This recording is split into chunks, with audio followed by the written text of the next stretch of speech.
Hi అండి, ఈరోజు మనము చపాతీలు తయారు చేసుకున్నాము. ఆ చపాతీల్లో కూడా మనము కర్రీ కూడా ఒకసారి తయారు చేసుకున్నాం. ఇప్పుడు ఎలా తయారు చేసుకోవాలో చూద్దాం. నేనైతే ముందుగానే కలిపి ఒక గంట సేపు నానబెట్టుకొని ఇలా ఉండలగట్టి పెట్టుకున్నాను. ఇప్పుడు మనము చపాతీలు తయారు చేసుకున్నాము. ముందు రుద్దుకుందాము. ఇలా రుద్దుకోవాలండి. ఇలా రుద్దుకున్న తర్వాత మనం అన్నీ ఇలాగనే రుద్దుకున్నాము. మనం చపాతీలు ఇలా రుద్దుకున్నామండి. ఇప్పుడు వీటిని మనము కాల్చుకుందాము. చపాతీలు తయారు చేసుకున్నాం. పెనం పెట్టి ఆయిల్ వేసుకున్నాము. ఇది మంచిగా మనము ఆయిల్లోనే కలుసుకుందాం బాగా.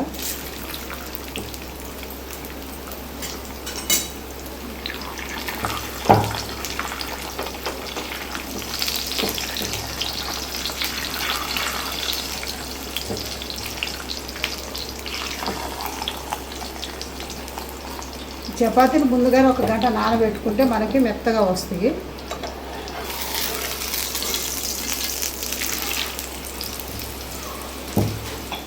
ఇలా మనము రెండు పక్కల మంచిగా ఇట్లా కాల్చుకోవాలి. ఇప్పుడు మనము దీన్ని తీసేసుకున్నాము. ఇలా మనము ఇలా చపాతీలు కాల్చుకున్నామండి. ఈ చపాతీలకు ఇప్పుడు మనం కర్రీ తయారు చేసుకుందాము. కర్రీకి ఏమేమి కావాలో ఇప్పుడు చూపిస్తాం. పదార్థాలు: ఉల్లిపాయలు, ఇవి క్యారెట్, ఆలుగడ్డ ముక్కలు, తాలింపు గింజలు, కలేమాకు, పచ్చిమిర్చి, కారం, సాల్టు, పసుపు, ఇది శనగపిండి. ఇప్పుడు దీన్ని మనం ఎలా తయారు చేసుకోవాలో చూద్దాం. సరిపడా మనం ఆయిల్ పోసుకుందాము.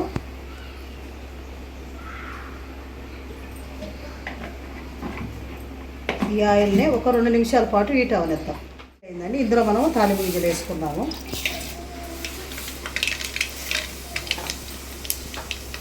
ఇందులో పచ్చిమిర్చి కూడా వేసుకుందాము.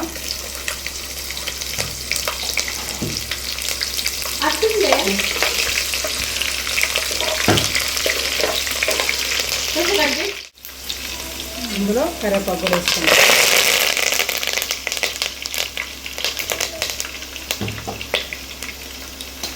ఇందులో మనము సన్నగా తరుక్కున్న క్యారెట్, ఆలుగడ్డ ముక్కలు కూడా వేసుకున్నాము.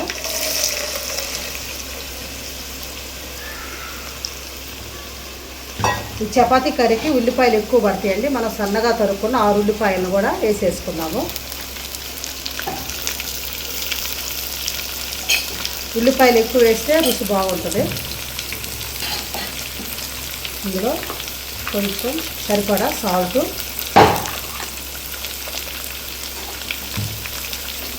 కొంచెం పసుపు. ఇప్పుడు దీన్ని మనం మంచిగా కలుపుకుందాము.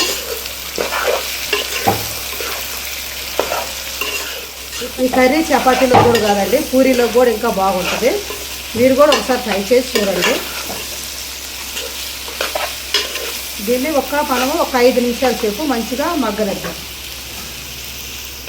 ఇందులో ఒక అర చెంచా వరకు వేద్దామండి. పచ్చిమిరపకాయలు వేసాం కాబట్టి ఒక అర చెంచా చాలు. కారము ఎక్కువ వేసుకుంటే బాగుండదు. దీన్ని మనం ఇలా మంచిగా కలుపుకుందాము. మనకి ఇంట్లో ఉన్న కూరగాయలతోనే మనకి కర్రీ తయారైపోద్దండి. ఇందులో మనము వాటర్ కూడా పోసుకుందాము.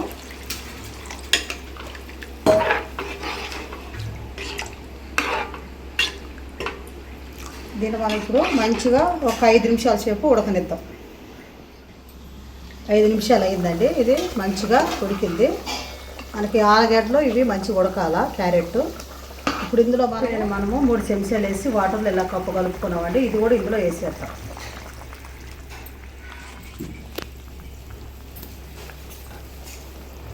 ఇది మనకి గట్టి పడతానికండి శనగపిండి. శనగపిండి అయితే మనకి కర్రీ గట్టిగా ఉంటుంది.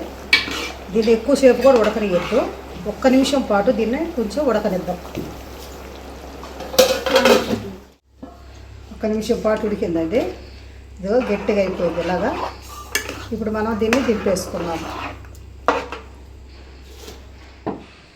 దీన్ని మనం ఇప్పుడు సర్వింగ్ బౌల్లోకి తీసుకుందాం. ఎంతో రుచికరమైన చపాతీ కర్రీ రెడీ అయిందండి. మీరు కూడా ఒకసారి ట్రై చేసి చూడండి.